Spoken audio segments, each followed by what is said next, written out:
امام شافعی رحمۃ اللہ تعالی علیہ کا بہت پیارا قصیدہ لکھا ہوا ہے۔ اس کا ترجمہ میں سنانے کی کوشش کرتی ہوں۔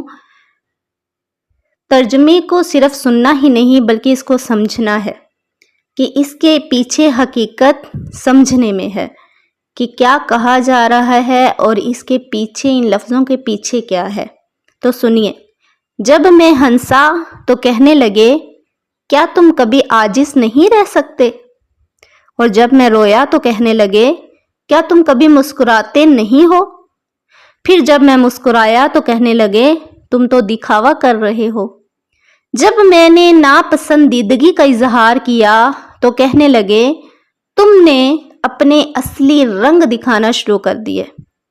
میں خاموش رہا تو کہنے لگے تمہاری زبان کمزور ہے، پھر جب میں بولا تو کہنے لگے تم تو بہت زیادہ باتونی ہو، جب میں برداشت کرتا تھا تو انہوں نے اسے بزدلی کہا اور کہا اگر تم بہادر ہوتے تو بدلہ لے لیتے،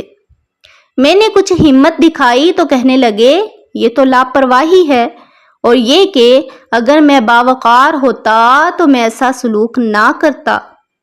جب میں نے نہیں کہا تو انہوں نے سوچا کہ میں عجیب ہوں، میں نے ان سے اتفاق کیا تو انہوں نے کہا تو اندھا پیروکار ہے، تو مجھے یقین ہو گیا کہ چاہے میں کتنی ہی کوشش کروں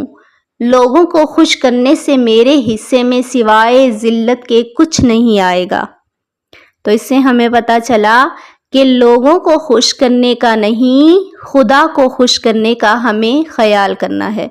ہمارا رب کیسے راضی ہوگا، ہمارے مالک کی خوشی کس میں ہے، اس کی رضا کس میں ہے، ہمیں اس چیز کو دیکھنا ہے۔ یہ نہیں کہ لوگ کیا کہیں گے بلکہ یہ کہنا ہے کہ مجھے پالنے والا کیا کہے گا، مجھے رزق عطا کرنے والا کیا کہے گا، میری عزت کی حفاظت کرنے والے مالک کی مجھ سے کیا ہے کہ اللہ تبارک و تعالیٰ نے مجھے کیا حکم دیا ہے۔ اگر ان چیزوں کو ہم ذہن میں بٹھا لیں اور لوگوں کو راضی کرنے سے تھوڑا پیچھے ہٹ کر اپنے رب کو راضی کرنے کی کوشش میں لگ جائیں تو لوگ تو خود بخود ہی راضی ہو جائیں گے۔ کسی بڑے نے کیا خوب کہا کہ اگر میرا رب مجھ سے راضی ہو جاتا ہے تو مجھے اس سے کوئی فرق نہیں پڑتا کہ چاہے سارے جہاں مجھ سے روٹھ جائے، اور اگر سارا جہاں مجھ سے راضی بھی ہو جائے اور میرا مالک مجھ سے راضی نہ ہو تو ان سب کے راضی ہونے کا مجھے کچھ بھی فائدہ نہیں۔ تو اپنے رب کو راضی کرنے کے لیے ہمیں کمر باندھنی ہے۔ وآخر دعوانا الحمدللہ رب